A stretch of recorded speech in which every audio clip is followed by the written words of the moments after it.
Hi. I'm currently working in television, but I imagine this applies to songwriters and filmmakers as well.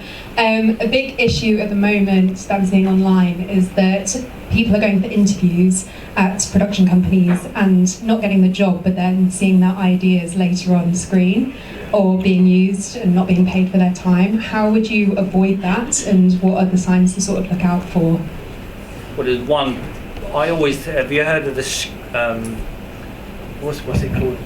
When you go to read about a script, when you give them a synopsis, don't you? Yeah.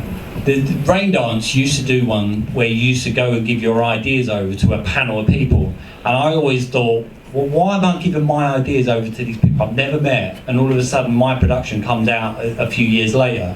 It's really, really difficult, you know. I think they call it, I can't remember what they call it now, but you've got to be really careful, because all these productions are desperate for content. All these channels are absolutely desperate. If you've got content, I mean, if you look at Amazon, you can look at some of the low budget stuff. This is a great example. You can look at some of the low budget Amazon stuff and you think, I could make that. I mean, that's really crap. That's really crap. There's no budget involved, and they've done a documentary about skateboarders. And all they've done is filmed a load of skateboarders in a park and sold it to Amazon, and Amazon have bought it. So if you give your idea out, you've got to be really careful where you give it out and who you give it out to.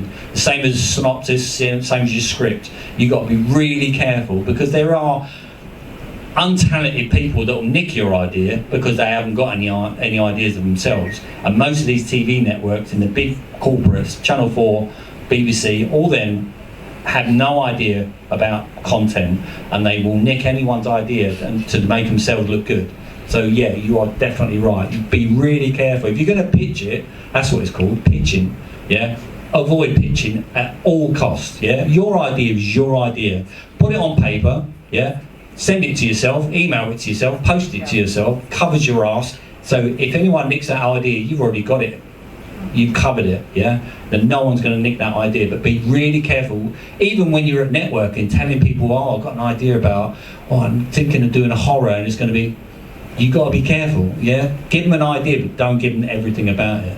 And if you're going to write it up, send it to yourself, post it to yourself, get an agent, send it to someone, even a friend or a relative, and that covers you. Because in the law of court, if that document is produced, that's your idea.